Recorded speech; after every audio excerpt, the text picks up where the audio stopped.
when I was in like 4th or 5th grade, my brother started playing music, and he put a set of drums in my room once because he didn't have room for them in his room, and I wasn't supposed to play them, but I did.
Got a very, very amazing project that I'm working on right now. This is an old antique Gretsch drum. This is some of the drum history right here, guys. This is some of the history that has definitely played a part. This is how they used to muffle the drums here now. See, they would stretch out this strap here. They would have a clamp where this would pull up here, tighten the drum head, give it a little bit less sustain, kind of muffle it down some, calm it down, you would say.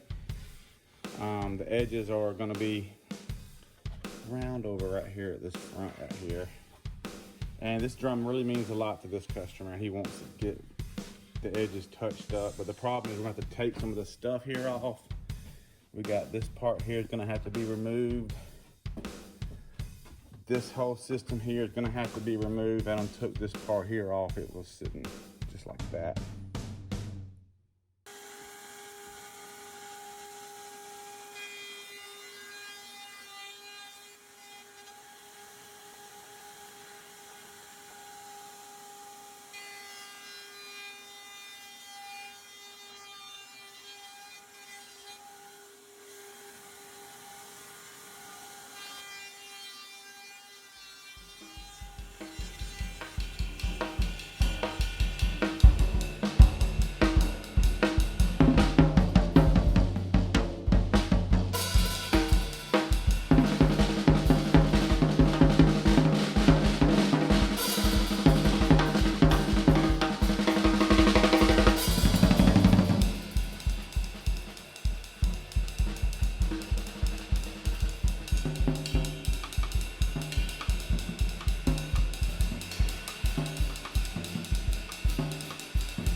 Gosh, man.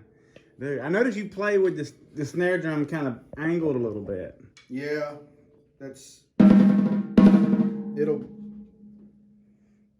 if you see how that does that, if you do it like, yeah, it'll bounce the rebound. If it's more up and down, but that comes from traditional grip. I didn't even play in marching band. It was just something I wanted to do. Really? Yeah, just from the traditional aspect of it.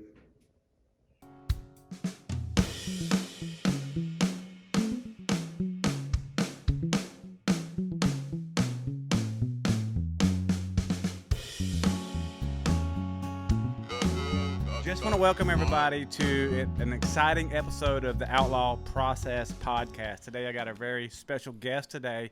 I got my good friend Matt that I met just here recently, and he is an amazing drummer. He loves playing the drum. He's an expert in drums. I'm going to go ahead and tell you that. He probably says he's not, but I'm going to tell you, just by listening to him, they're over 30 years experience playing drums, loves jazz, playing music, and you're a huge Gretsch fan, obviously. Yes, sir. Yeah, man. This is my 1970 Gretsch bass drum, and I've had it since about 2010, and I recently was wondering what was wrong with it because it didn't seem like it had the same amount of tone as some of the other drums I have. And I'd always known that the outside bearing edge was a little jacked up. It looks like somebody took the head off and played it with a pillow in it, trying to get a thumpy sound out of it, but they damaged the edge in the process. And I brought it to Mr. Outlaw I saw a video of him restoring an old Ludwig set, and I figured he's only like exactly 2 hours away from where I live, so I figured I'd give him a call and bring it to him, and he fixed it up real nice. Yeah, those edges were pretty messed up. A lot of them had some chunks in it, kind of missing. But yeah, I was able to kind of get it flat, go back over it, and get it kind of working on right there. But yeah, man, I can tell. So tell me about your music experience, man. So how long have you been playing the drums, and why do you pick jazz? I started. It's interesting because I started around 1992, and that was when I got my first set of drums for real. And it was kind of strange because, I mean, I didn't really listen to a lot of jazz at that point. I was more into like alternative rock or whatever you want to call it, and just rock and roll and whatever. But I always, I heard jazz and stuff. And then I realized when I started playing the drums, my ear just kind of turned towards all music because the drums are in a lot of different kinds of music.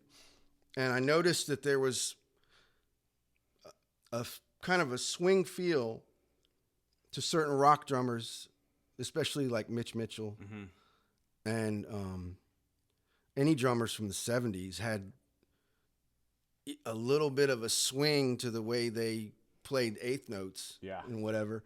So I always had you think about like Charlie Brown music, mm-hmm, and Mr. Rogers. So even in my early childhood, there was some jazz that was kind of, because in the 60s and 70s, it was still popular.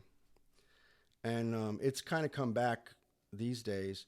But when I started to play, I really started thinking like, my dad had a collection of jazz CDs, and I was listening to that, and I was listening to the radio, and I had some friends that had collections of music, and I started to really kind of turn in that direction. I don't even know. I think I realized, like, once you hear something, it's like it just kind of turned me in a certain direction. And I still love all kinds of musics, but yeah, this drum kind of represents, I always wanted an 18-inch Gretsch bass drum, either like from the 60s or whenever. The shell's pretty much the same. And that comes from listening to, you've got like Elvin Jones and Tony Williams and Art Blakey, and they all use smaller bass drums just because if you were playing gigs and stuff, this is easier to get in a cab or a small car. It is smaller, and the older I get, the more I'm kind of liking more smaller drums anyhow, because you can get that volume out of a small drum. People think you got to have a big drum to be able to get the volume. This thing right here was very loud in here. Yeah, there's a story about Buddy Rich and there was Buddy Rich and some other drummer were in like London or somewhere, and it may have been Louis Bellson, and they went to see Elvin Jones, and Elvin Jones used to use, he even used 16s a couple of times, but he used to use a drum like this, a little 18, and they were like sitting there and they were like, how's he getting that big sound out of that little drum? And there's a thing about 18s, when you play, if you've got like a smaller group or a trio, piano trio, or even, you know, like a couple horns or whatever, when you take the drum and you tune it wide open or just a little bit of muffling, and it's kind of, there's a unification that happens between like an 18 and a 14 by 14 and a 12 by 8 and whatever size snare drum. There's kind of like if you turn the snares off and you just play them, it's like, I'm not going to say it's more musical than like what a standard drum set, but it's just unified. Mm-hmm. You get like a boom, boom, boom, boom, boom, boom. It's like, yeah, the bass drum isn't like separate from the rest of the set. It's all one, because it's a drum set. It's uniquely, it's an American invention. Mm-hmm.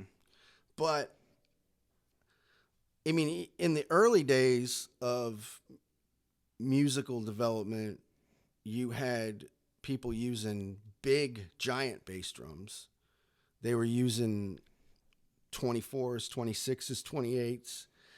And those drums, you know, they would sometimes tune them wide open. Sometimes they'd put a felt strip on them, but they would use like a soft beater, and you'd get this sort of felt sound.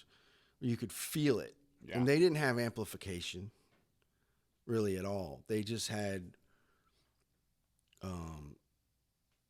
the sound that they were generating off the stage. And that was a whole thing. The bass drums got smaller and smaller. 20s were considered small. And, I mean, you're always going to have a 22. That's good for just about anything. But it's just kind of I remember I heard some story, I think it was Elvin Jones. They were driving from a gig and they didn't have room in the car, and they put the bass drum on the roof of the car, and it rained. And the drum was just gone after, you know, like he couldn't really use it after that. So, oh my gosh, you got a smaller bass drum. Oh my gosh, on the roof of the car. Yeah. And I've got a little. The thing about Gretsch drums is that the shells, the bass drum shells are thicker than the older drums that you've got from the 30s, 40s, 50s, and 60s and 70s. In the 70s, everybody started making thicker shelled drums. Ludwig started making thicker shelled drums. Slingerland started making thicker shelled drums. Rogers started, all the American companies started going with a thicker shell. Yeah, because, and they, you know, concert toms and all that. But since the 60s, Gretsch always had on their bass drums and their snare drums,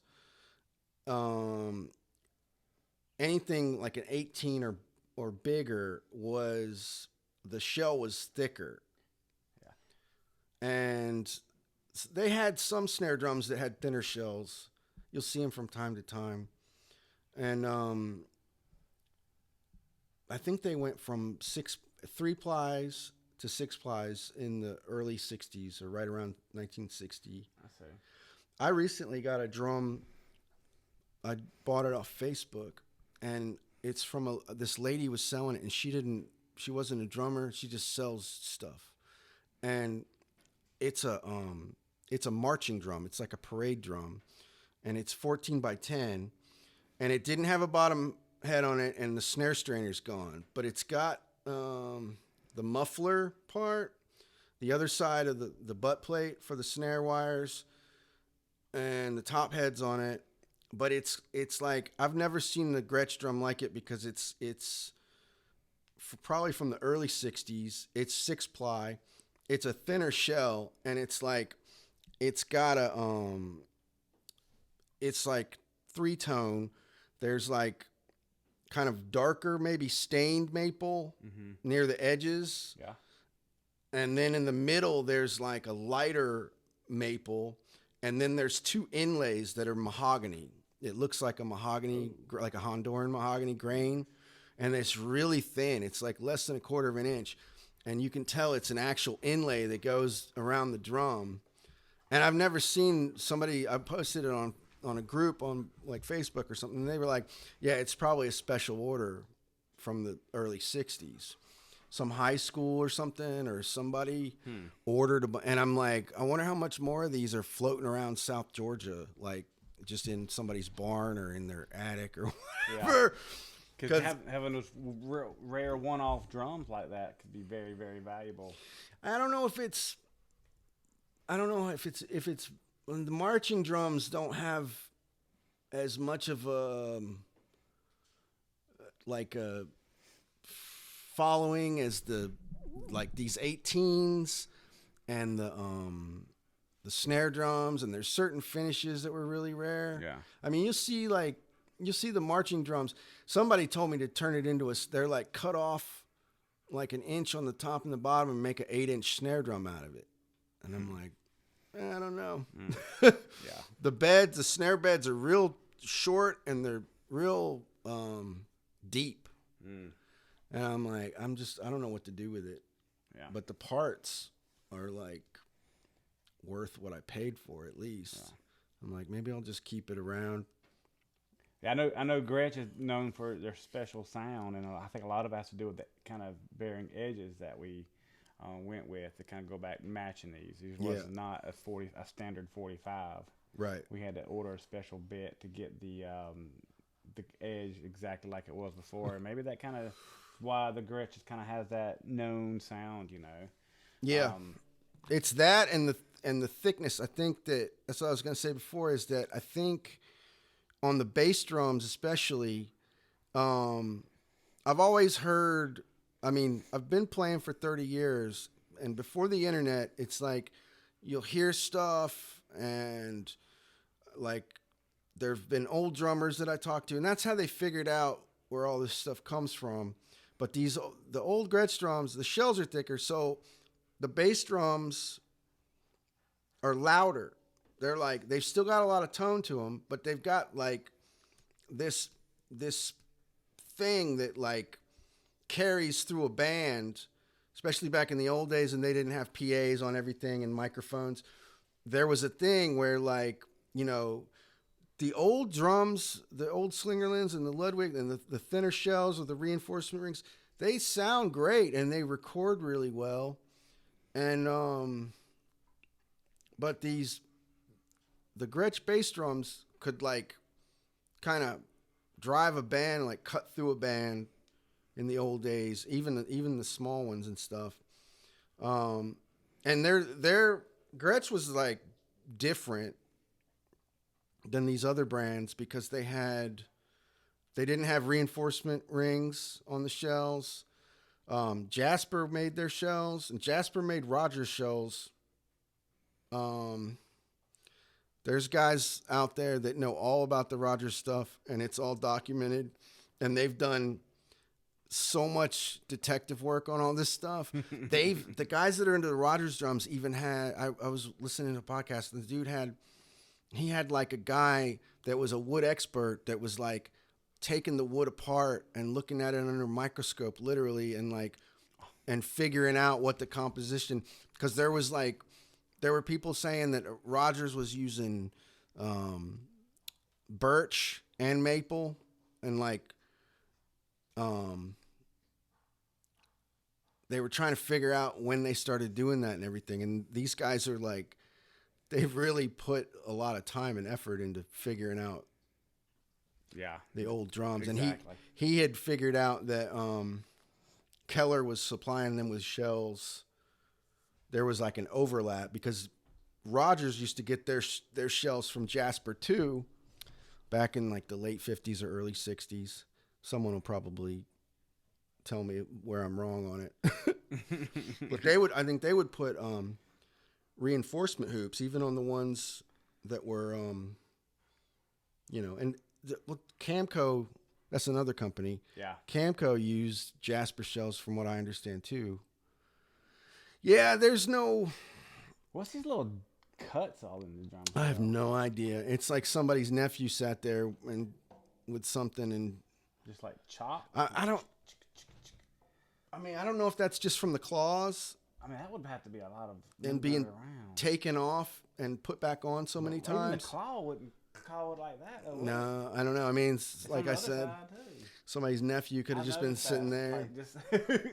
There's old drums you'll find where, like, somebody sat there in their garage and was just practicing drilling holes. Maybe just hit yeah.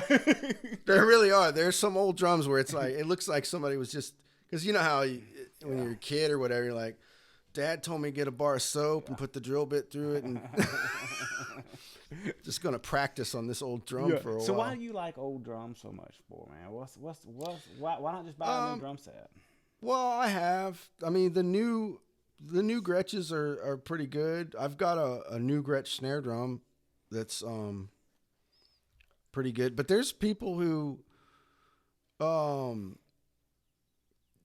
they'll tell you, like, that drum was built on a Friday or whatever because the whole, like the lugs aren't even right and like they built on a Friday. Yeah, they were trying to get out of the factory or whatever. But and like that's the thing with Ludwigs. When I heard this a long time ago, and it's now common knowledge that when the Beatles hit America and they were on the Ed Sullivan Show in, what was it, like February of 1964, literally the next day there's an interview with one of the Ludwig kids, and he said the next day it was just crazy. Like the phones just ringing off the hook, and Dad's like, okay, and they literally went to 24-hour manufacturing because they were back ordered. They were like, so they were literally like just slapping these drum sets together, trying to get them out the door. And I've got a couple of toms that are 1964, and they're good, and they sat out on a back porch or something, so they're a little funky. I don't know what I'm gonna do with them. I might keep them. They sound good. They ring out pretty good for as much life as they've seen, but then they're like it's a different sound because those are probably mahogany. I know they are. They're like mahogany, poplar, maple, or maybe mahogany, poplar, mahogany. Yeah. But like, I had a thing for a while there. I liked new drums. I had Pearl for a long time. Did like African mahogany and stuff, whatever they call it. And I had ordered a set from them, and it sounds like, back then I don't think Ludwig was making like they are now. They're making like legacy mahogany, legacy maple, and all that stuff. And I was trying to get that sound out of a newer set, and those drums sound pretty good. I remember getting a snare drum, and the bearing edge was like, it was kind of flat in one spot. I was kind of like, yeah, I could tell like somebody didn't do this right, but but the set I had was nice, and I even had a Masterworks. I ordered a set where I kind of wanted to recreate. That's the thing about the Gretsch drums, is that you got the maple and the gumwood, and it's funny because according to the guys at Gretsch now, I just saw a video this morning where the guy was saying like they do that whole like horizontal vertical grain shit that DW has, like, they've got a whole marketing, it's all marketing really, but they got all that, I guess, from the old Gretsch shells too, but they put maple, gumwood, maple, and that's kind of what gives them, it kind of mellows out. It's not a completely maple shell, but that's kind of what gives them that sound. But I made a Masterworks set one time. I spent a bunch of money, and I had them put maple and African mahogany in between them, like sandwiched in between the maple. And I thought it was gonna, it would sound kind of Gretchy.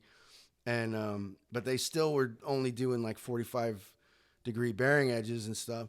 And those drums sounded great. I ended up selling those to some guy. He was a professor at the University of Texas.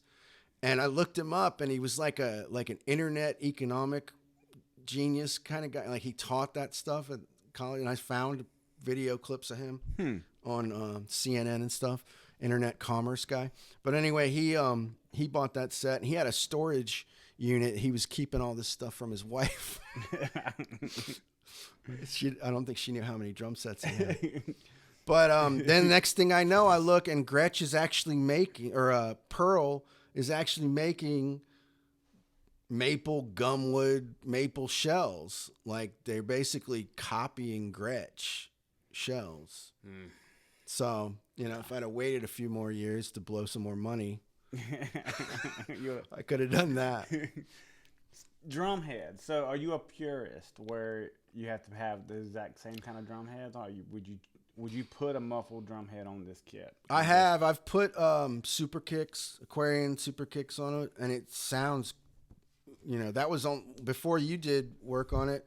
That was one of the only things that, saved me from selling the drums years ago. Was like I was at a gig, and I was letting somebody sit in or whatever, and I was getting away from the drum, like kind of going off of the stage to get a beer or whatever, and I could hear it, and I was like, boom, it had that little boom, boom, boom, boom, and I was like, yeah, that sounds pretty good. let me play my drums again. But yeah, I have experimented a lot. I prefer single ply coated ambassadors, and I've kind of made the decision to stick with that. There was a while here, honey, if you're listening, this is kind of funny, because my girlfriend told me that I couldn't buy any more drums or cymbals, so I started buying like lots of sticks and lots of heads. And I never really was like the kind of guy who like I could make sticks last forever, especially playing a little quieter or whatever. You don't like, I never broke them. I just wear them out. But I was experimenting with different heads. And there was a little while there, I had a DW performance series set in this, 18, 14, and then little toms and stuff. And I put like emperors, like clear emperors on the whole thing, and tuned it really low. And it was like, it sounded pretty good, but I ended up getting rid of that set too. This is the only set that I've had. I've had this since 2010. I had some money in the bank, and I was like, I got to get that dream set, because I was like, either like a round badge or a 70s with an 18, because there was always cost prohibitive. When I looked at one, I was like, how much do they want for that? But I got a little, I don't know. They're ridiculous now. It's like the same thing with old cymbals. I've got one that I just put up on Reverb, and it came with the first set that I ever got. And I've decided to let it go, but it's a little 18, and it's a K Zildjian from Istanbul, but it's the first stamp they made, so it's like 1930s, 1940s, somewhere in there. And those cymbals are even cracked. You can sell them for thousands of dollars. Really? As long as it's like still a functioning, right? It's kind of debatable, yeah, like how far. How are you gonna get another one? You can't get another one. Yeah, they're not making them no more. Well, with cymbals, to me, I just got some. I got a Taviano, and even like the amount, the quality of metal, like what they used to use, has it gone? Has it got worse like today? Like, cause no more like how they used to make really old tools really well, and Yeah. then as the production ramped up, they kind of started not using as good as metals. Yeah. Do you think that's how they do cymbals? Cymbals are strange. There there's a lot of I've watched it, you know, in the last few years or so. There's a lot of cymbal smiths that are coming up and coming out, and they're like, I do see a lot of cymbal companies. yeah, there's a lot of like boutique, you know, dudes get blanks and they hammer them out and they lathe them. It's not that hard to get a lathe and a hammer. The part of cymbal making that's hard is the ovens, like the furnaces and whatever that you need to make the metal. But there's people who will sell you blanks that are still like warm, that are still malleable. The old cymbals are strange because you got to think the oldest stuff from Turkey. Those guys were alchemists working for the Ottoman Empire, and they were basically trying to turn base metals into gold, and then somehow they stumbled on these different alloys. And there's a lot of really interesting history. I remember somebody was talking to me about the history of how warfare and the arts and making instruments goes together in a weird way. You go back to World War II, you got tube amps. Yeah, you've got this ghost pedal sitting here in front of us that was designed. I just had to read up on this to refresh my memory. It was designed by a guy who was making it for a drummer on the USS Enterprise, and the Enterprise nickname was the Ghost. And the Civil War is directly related to jazz music. In the pawn shops, you had snare drums, bass drums, marching drums, and trumpets and different kinds of horns and stuff. So it's really kind of a weird thing how art and war and just civilization kind of all goes together. Do you ever see the old drum sets from World War II that have no metal on them at all, hardly? Like the rolling bomber sets and stuff.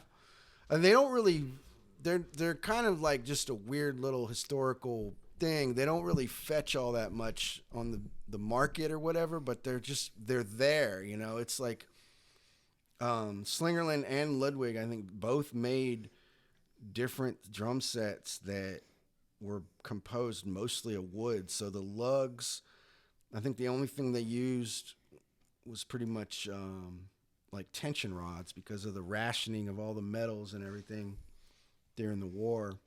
That's pretty crazy, man. Hey, tell me again, tell me the story about this ghost pedal right here, man. Tell me one more time. You was telling me some stuff about this. Yeah, I had to. And I was really blown away because that was an amazing thing here. 1942. It was Bob Ramsey, member of the Scouting Six, a dive bombing squadron aboard the aircraft carrier Enterprise, and it was damaged in Pearl Harbor. And so this guy was an engineer that worked for. Yeah. He stepped into the assignment with gusto, hitting the enemy from here and from there, sometimes light, sometimes hard, sometimes hurt, but still slugging it out. It was no more than right that the gallant ship should go through this terrific struggle to become known as the greatest ship of our history.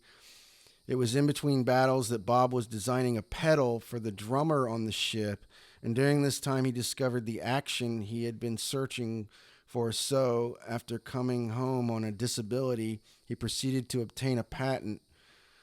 And it was then that Bob and his wife, Margie, sat down and discussed what to call the gizmo. And it was Margie who said, "Since you discovered the action while aboard the Galloping Ghost, why not just call it the Ghost?" So that's the story of the ghost pedal. I heard that on a podcast, and this is That's really cool. from BillyRhythm.com, the Forgotten Ghost Pedal. That is really cool. J.R. Bob Ramsey of Springfield, Oregon, who invented the ghost. And if anyone's ever played a ghost pedal, like, there were old drummers that told me about these pedals. They Bonham played that, didn't he? I think there's a picture of him. He had a Speed King, which is kind of a Speed King is almost like a kind of a more refined version. I mean, it's not the same thing, but it's like it's got it's a direct drive. There's no chain. There's no strap, and the springs or whatever are like internal. And the springs on a Speed King are in the posts.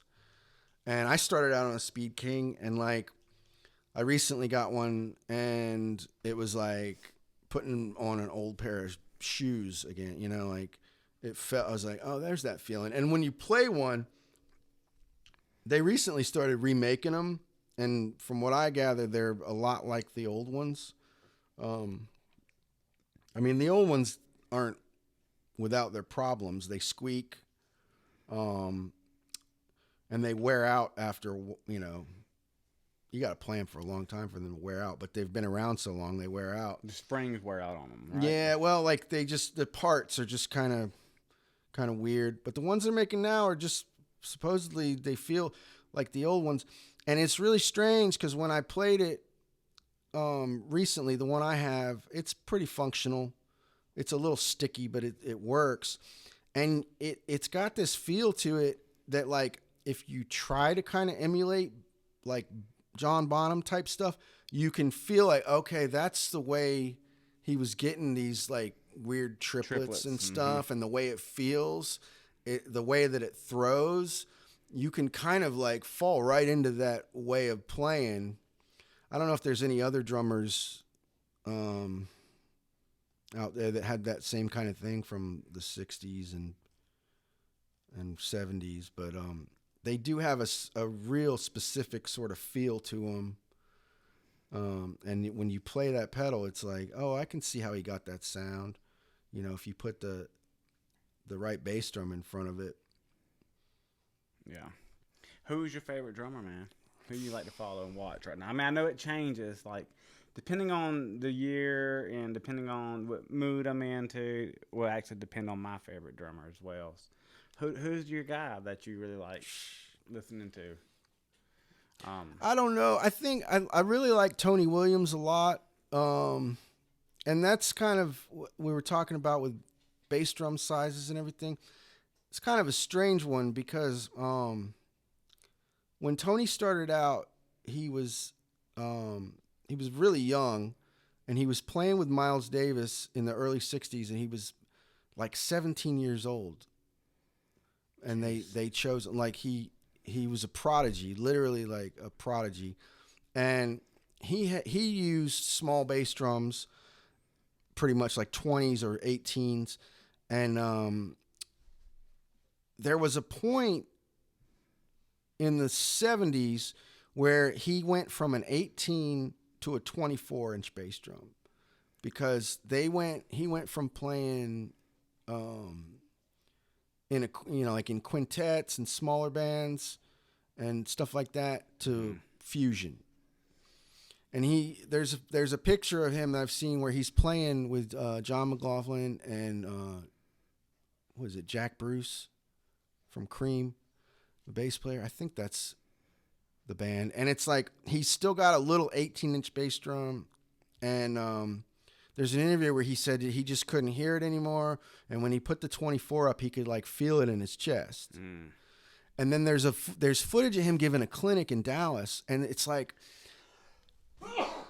bless you. Thank you. You can tell somebody in the audience is kind of like, why are you using these? I mean, they don't say that exactly. They're like, can you tell us about your drums or whatever? Like, why do you use this set? I think they actually said that, like, why are you using these drums? And he said, he basically turns around, he's got a 24-inch bass drum. He's like, you can play any kind of music on this drum set. And he's right, because there's footage of him playing from the like early 90s, and he's kind of gone back to like just playing jazz, like with acoustic based, like it's not fusion. I know that because he played all sorts of stuff. Tony Williams is a strange dude because they hired him. You had Johnny Rotten from the Sex Pistols, Mm-hmm. Johnny Lydon. He was in PIL, Public Image Limited. They hired Tony Williams to play on some stuff for them. He's recorded stuff with a guy from. He's probably the only person in the world that played on an album with a guy from the Sex Pistols and with Miles Davis or whoever else. Yeah, he was into music, and he would, if you called him up and said, "Hey, we want," he'd probably be like, "How much?" This is my fee. Yeah, man. So do you attend drum shows? You go to drum shows and all that kind of stuff? I have been. I've seen. I saw Thomas Lang do a clinic one time. That was pretty cool. I've seen the Dave Weckl clinic. I actually asked Dave Weckl if he liked free jazz, and he was like, "What do you mean, 12-tone music?" And I was like, "No, that's like a form. That's almost like a classical form of music." But anyway, it was. I seen Jack DeJohnette, but you could hardly see him because it was like a ton of people there. I've seen a lot of different drummers. I think a couple of the best drummers I've seen. I've seen Roy Haynes a couple of times. I've seen there's a guy named Gerald Cleaver who was coming up in Michigan, and then he moved to New York City, and he went from teaching at the University of Michigan to just playing, and he probably still teaches, but he's one of the best drummers I've ever seen live. What kind of gets you inspired, man, to go play the drums? Watching a video, music, or do you get pumped up, or do you have to kind of pump yourself up, or what? I don't know. I listen to some stuff and then want to play, but it's like the older I get. There's one drummer, this guy Paul Motion or Modian, depending on. He kind of changed his name. It's Paul Modian, but people just started calling him Paul Motion, and he just kind of went with it. But he was a drummer. He died around 2011, and he was really old when he was still playing. I can't remember how old he was. He was in his late 70s, I think. He was almost 80, I think, and he was still playing. And but he played. He is another guy. He played a gig with Thelonious Monk, who was a jazz pianist. He used to play with Keith Jarrett a lot. He when he was in his early 40s, he decided he wanted to compose. So Keith Jarrett gave him a piano, and they moved it into his apartment in New York City, and he started composing at 40 years old. And he learned how to, read music and compose music, and he wrote music for his own bands as a drummer, so it's he decided that's what he wanted to do, but he still played with other people on other people's albums and stuff. But he's kind of I don't know, I want to live to be 80 and still play. I know that, right? Some of the stuff was kind of quiet and sparse, but it's sometimes when you hear it, you're like, that's really I hope I'm able to do that when I'm that old. I saw footage of was it Tommy Aldridge, who played with Ozzy, played with Whitesnake, played with Black Oak, Arkansas, or whatever. He's played all this stuff, and he's in his 70s, and there's some footage of him on Drumeo where he's still just throwing down all these metal licks, and I'm just God, I hope I can do that when I'm in my 70s. I'm telling you, man. Drumming is one of them things, man. It's just an amazing sport because, not to mention, it's a physical sport. You can definitely get in shape playing it, and it just does something to you. Only thing, bad technique.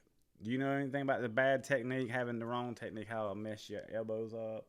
how it'll just kind of not playing like you should really can. Because I still, like right now, when I first started playing the drums, man, just whamming on them, didn't really have any kind of coaching or nothing like that. But my elbows gives me trouble right now just from the fact of not playing properly, kind of hitting like with your elbow instead of using the force of your wrist and stuff like that.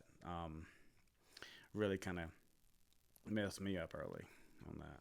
Yeah, it's funny to see because I've seen so much of everything come and go, and it's like you'll hear like molar technique and this whole like kind of whipping the sticks, and it is good to hold them loose. Even though I've been seeing all this stuff about how like Bill Stewart holds his sticks like he's a jazz drummer, he'll hold them kind of tight to get a certain sound off the stick and like tightening the cymbals down to get more stick to, and I'm like, I don't know. It seems like that's gonna hurt after a while, but it's it's Bill Stewart. He's in his 50s now. I'd have to ask him like, you have any trouble with your elbows? I get tennis elbow. Like I've had some stuff going on. I have scoliosis and stuff. Like my back's not straight, and so like there's really no way for me to sit properly. You just can't really sit too comfortable when you're really playing, can you? That's the other thing about small drums. It's not like a recliner where you can just relax. You're kind of up and you're getting ready to fight. Well, me personally, when you're getting ready to play drums, you're getting up there, you're sitting on that seat, and you can't get too comfortable, can you? Well, there's I've seen footage of there's this old drummer, Michael Carvin, and he's an old badass jazz drummer, and he was talking about some kids coming and tell him, oh, I can play drums, or a student of his or something, and he's got the cymbal way up, and he's like doing that, and he's like, that's great, but you're gonna have like rotator cuff problems later in life. Yeah. And his whole thing was like, get it all in, and that's another thing about smaller drums. You see how I lowered everything? You can lower it all and just have your, like you can come up here and slice or whatever, hit, but it's like you got everything kind of close. So you don't want to be tight, confined, but at the same time, if it's all right here, you got the ride cymbal just there, so you don't have to like. I want to put a 13, but I just every time I do it, I'm like, now my arm's got to go over here to play it. But if I've got the ride cymbal here, the 12 here, the hats, and everything's just there, and you can just, it's like, it's funny though, because was it Dave Elitch? He was talking about how you see all this stuff about the molar technique and how, to do it this way, and he's like, that's kind of wrong. And he's like, talking about like burying the beater. It's like I would tell people this. There's really not that many wrong approaches. It's just like try not to hurt yourself and try to be conscious of the fact, like you're saying, like you can hurt yourself. I remember one night I guess I had something to prove or something, and I hate those nights. Yeah, it was like I was playing a gig at a Moose Lodge with my buddies, and the drummer out there is like, yeah, and like I think this was when I had quit smoking cigarettes. This is like 15 years ago or something, and like I was hitting the drums harder than I've ever hit them in my life. And I remember after the set, I was like, because I broke my wrist when I was 13 or something. And I just remember it hurt. There was this weird shock to it, like this weird feeling. And I was like, yeah, don't do that ever again. There's nothing. I was like worried. I was like, man, I hope I didn't like do. I could still, it just felt like it was in shock or something, like there was just something there. And I was like, that was a bad idea. I don't know who I was trying to impress or if I was mad that night at something or somebody. Have you ever broke a cymbal? Yeah, I cracked a couple of old it was a set of hi-hats, first stamp K Zildjians from the 30s, which are like the most valuable ones probably. and 15-inch hi-hats and paper thin. And why is it you always want to hit cymbals so hard that are real thin? Like the thin ones is the ones you want to hit the hardest. well, it wasn't. It was like I know it is for me. I got a thin crash. I just want to. That's the one I want to just really get on. I normally wouldn't have been doing this, but back at this point, this is probably 2002, probably about 20 years ago, and I was simultaneously playing different types of music. Like I was in like a punk band, for lack, like a really kind of raw punk band with these kids. They were really like 19-year-old kids, and I was younger then, so I was playing with them, and I was playing weirdo jazz music at the same time with people, and here and there, and doing whatever. And I had these old Ks. This is the weirdest thing. People talk about finding these old cymbals. Back in the old days, you didn't have the internet. You had pawn shops, you had classified ads, and you had like junk stores. Mm-hmm. I was in Tuscaloosa, Alabama, and I walked into a junk store, literally just junk. And as soon as I walk in, I see a hookah, a big hookah. And in the bowl of the hookah, there's a set of 15-inch K-Zildjian hi-hats. And I'm like, I pick them up and I'm looking at them and I'm like, that's kind of weird. And I look at the dude and I'm like, how much you want for these? And he's like, well, $15. And I'm like, okay. And they were like paper thin. They both weighed about the same. They had no chick sound hardly at all. Like they just kind of, they were real wispy, and wispy. Yeah, wispy hi-hats. I mean, they still had that sound though. And when you had them open, you're like they had that sound, that jazz sound. But I had those for a while, and I was playing in that punk band, and I was kind of like, I'd have cymbals, and I didn't have, there's a pawn shop across the street, so I'd pawn cymbals and have cymbals, but I never pawned those. But like, I took them out on a gig because they were the only hi-hats I had. So after the gig, I looked at it and like one of them was cracked, and I was like, But I ended up taking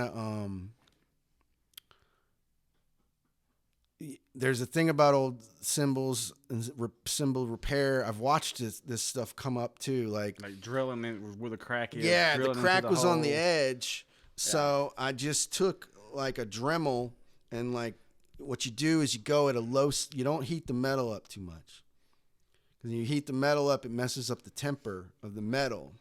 So you kind of I took like a little disc or whatever, little cutting disc, and just cut it out and sand it down a little bit, and you make sure that you've got the whole thing out. So it took a pretty big chunk out of it, and I ended up selling it to Jess Birch up there in New York City. I think, I sold a couple of 3Ks, those two, and then an 18 that I had that was an old stamp, probably from the 40s, and I think I sold them for like $800, the whole thing. I mean, they were all repaired cymbals that had cracks in them. And that was back around 2003 or something. Old cymbals are weird because to me, I think that, the ones that people really want are the old ones from the K-Zildjian factory was making cymbals up into the 1970s. And the whole legend goes that there was the separation at the Zildjian company with Robert Zildjian and the brothers, and then he went to Canada and started Sabian cymbals because they already had a factory in Canada. And then there's a legend that says that they brought guys over from Turkey before Sabian was formed. Zildjian brought guys over from Turkey. They bought the name and everything or whatever back. That's why they use K-Zildjian today. And they put those guys up in Canada. But I'm like, I don't know if that makes sense or not. But the thing with old cymbals is like the people who know, they want the ones, I think it's from the 30s, 40s, and 50s. And this is maybe the same thing with the American-made Zildjians too. But there's something special about those earlier ones, and I don't really know what it is, but you got to think about it. I've seen old K Zildjian cymbals from Turkey that look like they were, like, how many people do you think they had working at that factory? They only had a few guys there, and it's like, apparently, they were only turning out, they weren't turning out that many cymbals. Not all of them were great. And I've seen cymbals that I'm like, these look like they were made by the same people. Like the same guy made this one and the same guy made this one. Because you can see like the way that they're lathed and the way that they're hammered. It's like, unless the guy trained the guy to make them. There was a technique involved in it. Yeah. And there's a thing called lathe chatter where like the lathe will start skipping and it creates like these little lines. And it's like, yeah. It kind of does that with wood sometimes. yeah, milling. It looks so cool, and it's like people think it's a defect or something. I had one K Zildjian I bought off a guy at the counter of a music store in Michigan, and he only wanted $25 for it. It was a 16-inch orchestral cymbal. Like, it was really, really thick, real heavy 16-inch cymbal, and it sounded amazing. I was like, man, if this was only like a big ride, I would have kept it, but somebody had buffed part of it out, like almost a quarter of the lathe lines on the top were like, it was like smooth. Like they literally took some sort of buffing machine and just buffed it. But it still had this like ethereal kind of otherworldly sound to it. Yeah. And some dude, I sold it for a few $100 back, like probably around like 2008 or 2009. And I never knew what to do with that cymbal. I used it like kind of as a stack for like a minute. And I just never knew what to do with it. And I just put it up. And some guy who, I think he was like a concert, like an orchestra player type dude, that would have been right up his alley. So he came by and bought it. But that one was super, super old. I think that cymbal was probably like 100 years old. But there's something to it. But at the same time, I've got a funk cymbal. There's a guy, Lasse Funk, in I guess he's in Denmark somewhere. He's over in Europe somewhere. He's making really nice cymbals. He's trying to make like old K replicas and stuff. And So do you have like techniques involved? You were talking about techniques. So like, say you got a maker of the one that's going to make that cymbal. Like the way that he makes it, would it be different than the way somebody else makes it? Would they have a lot with the technique, or is it just like they stick it on the lathe and are all kind of manufactured the same? Or would they both sound the same? Would two different cymbals sound the same if two different people made them?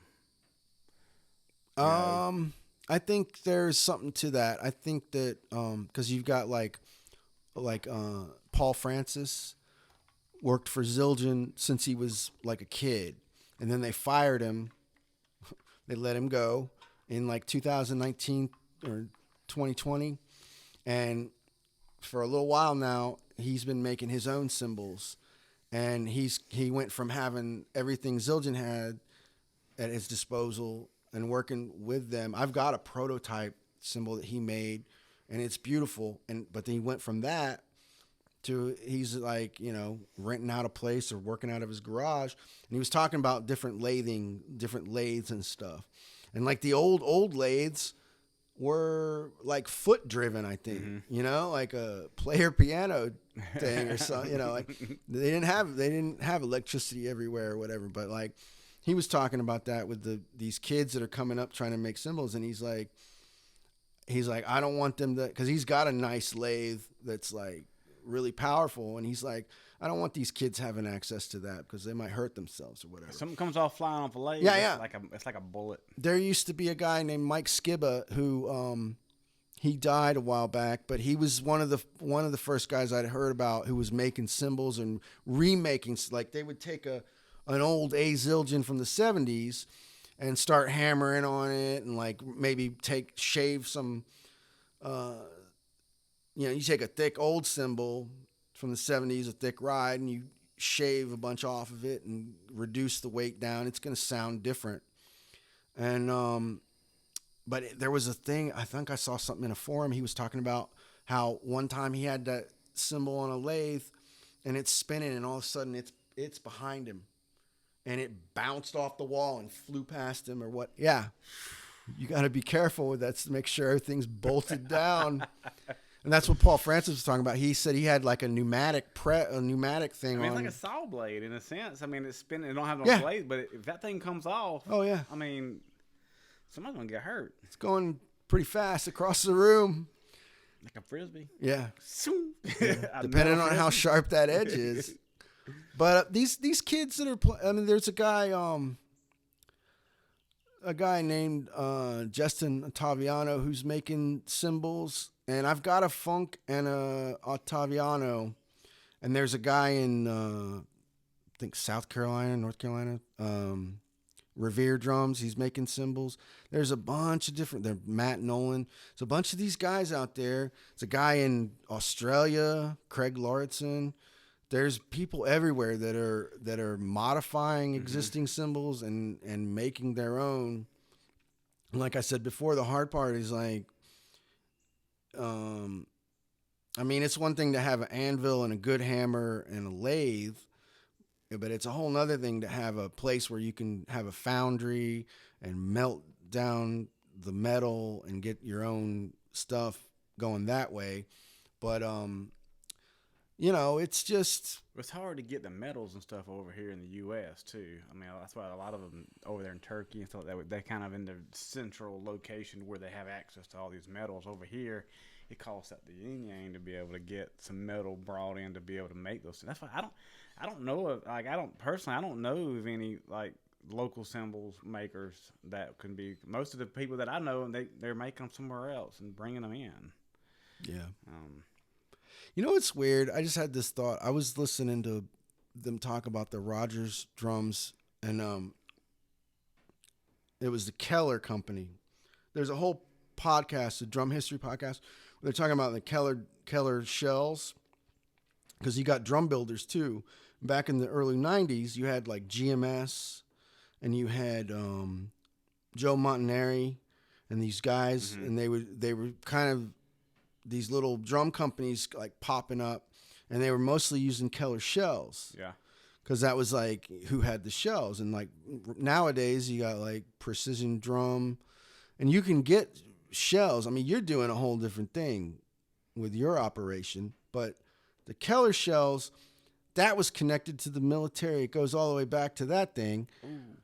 They used to make wood tubes to put like shells in and bazookas and stuff, to make canister type round shells to put military stuff in to ship it. Mm-hmm.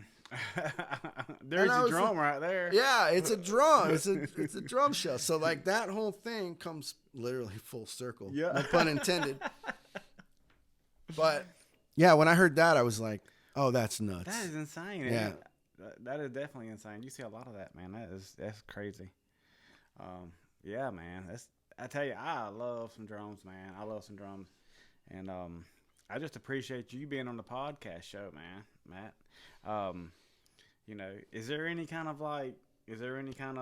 shout outs, or how can people see you play, or anything like that? Yeah, I don't really. I don't know if I'm retired or what, but I'm kind of like, I've never had the drive to become famous or anything like that. I've been playing for 30 years, and I think my problem was, as a drummer, it's like you're making a lot of noise and you're drawing attention to yourself, but you're kind of hiding at the same time behind a bunch of stuff.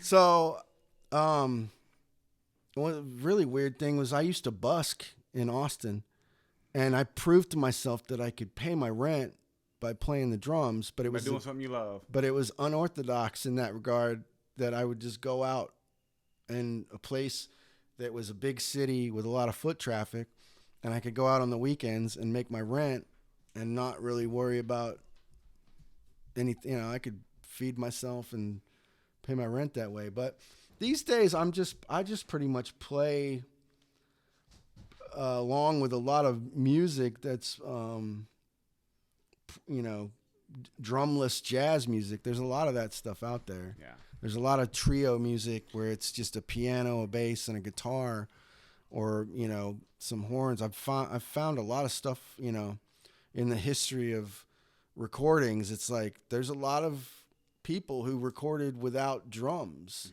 and these days you can find all that stuff. So I'm not really playing with any. I was playing in a classic rock cover band there for a minute, but we parted ways. They fired me. But come on now. yeah, I couldn't really handle it because it was just like it was so much. We practiced twice a month, and then it's like, And they'd be throwing stuff on you. yeah, they would every practice. It was like, hey, something. can else. you learn all these Elton John songs and these other songs, this Sheryl Crow song? And I was like, okay. And I tried, but it's hard for me to learn. You know, I try not to be a jazz snob, and that gave me a whole new respect for mainstream music as a whole. Being a cover drummer is like, in a band, is probably harder than anything else because you've got to learn every other drummer's little idiosyncrasies and all their little things that they, you know, it's like, try playing Pink Houses. Yeah. You know, like exactly the way it is on the album. There's some crazy little, you know. Yeah, I could not be a cover band drummer. I couldn't, because there's a lot of things. Like you said, I want to play stuff my way. Yeah. And yeah. then I'm locked into trying to play it the way he played it, and that's just tough. There's a lot of notes can be played in that space. Yeah. And what's the chances of you hitting the exact same one? I think I'm in the wrong place.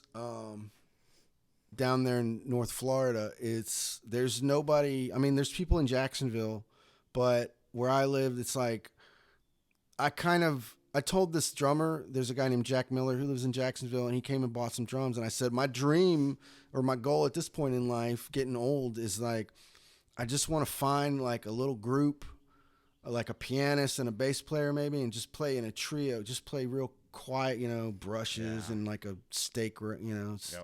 Restaurant or something, and just maybe kick it up a little bit, you know, when it's slow or whatever, so people don't drop their forks or whatever. But I kind of just want to play. I tried to find some kids in Gainesville, but I really haven't tried between trying to just, you know, I bought a house and stuff, and that was probably a bad idea. I've just lived renting from people pretty much my whole life, but had a kid, all that stuff. So I'm not really playing much other than just trying to keep my level, you know, still learning really. Yeah. I mean, I had this idea back in my 40s that I was going to really get into reading music and try to, I don't know what I was going to do, but I kind of started doing that for a while and then just kind of fell out of it. You ran don't out of money. Teach anybody like drum lessons for like kids and stuff like that? No, I mean, I thought about that too for a while, but it just, I don't know. I don't think I have the patience for it. Yeah. How bad you want this, kid? How bad you want? That would be bad. The kid's just waiting for the mom to drop them off, and yeah. I'd probably really just practice to learn the drums, man. It does take some discipline, and sometimes I probably could be too serious about it when. You know, I'm like you. I like having a group of guys that likes to get together and jam and play. Maybe we can turn off the serious notes, like turn off serious, and then we can turn serious back on if we want to. Yeah. But for the most of the time, the serious is turned off. That way, you know, you can kind of take a break from it a little bit. It ain't so pressured that way you have to get this, you have to practice, you know.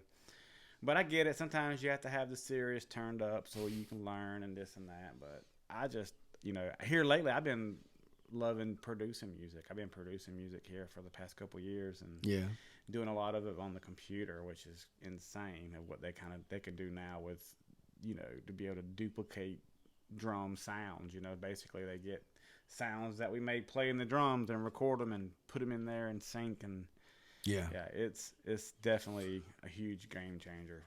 There was a while there back when I was doing like recording a lot of my own stuff, and it was all over the place. It wasn't jazz really. I mean, I had a bunch of like analog modeling synthesizers, and I had like a digital audio workstation and all this stuff, and it's just all like the stuff is like on CDs that are burned and stuff, and it's just sitting there in a box at my house. And it's just, I kind of missed the boat because I used to record myself all the time playing and stuff, even with video and like and stuff, but it was like YouTube was like in its infancy back then, and like I see people doing that now, and it's, you know, everyone's got, it's crazy to me. If I was 30 years younger right now, I would be in heaven, because back then I was always like kind of skirting that line. Like I liked to videotape stuff and do arty stuff, and like I was always into like film and everything. And if I had been, you know, if that stuff had been at my disposal back then, I would have ran with it. But it's just kind of like nowadays, I just kind of focus on just keeping my, like you were saying, like it hurts sometimes to, you know, after you play, or if you play, you know, I'm just trying to keep that level, just trying to keep playing. Yeah. I don't know. That's where I find most of my joy, is just putting on like some decent headphones and playing along with stuff. Yeah. Me too. And now I can do that with my drum because you fixed it. Well, Matt, I want to say thank you so much for being on this show, man. Thank you for having me. Definitely a blessing to come out here, man, and thank you for sharing your story, and thank you for letting me do some work to this bad boy. This is a privilege, man. This is a piece of history right here, man. We got it up and running now. Well, thank you, brother. Thank you, sir. Yes. Yeah. What'd you think about that kick drum, man? You saved it. You turned it around. It didn't have a lot of tone. It's got tone to tone now. Yeah, it just keeps going. Yeah. It's gonna. I was worried because I didn't want to sell my set. Because before it just kind of died when you hit it. Yeah, it was. Somebody had taken the front hoop off sometime during the 70s and just stuffed a pillow in there probably. And then they put it up against some cinder blocks or something, and they dinged the edge up a little bit. And I kind of didn't want to get the edges redone, but I realized it might be the thing that would do the trick, and it looks like that's what we've accomplished here with your help. Thanks, man. So I'm grateful for that. Thank you, man. Thank you. Yes.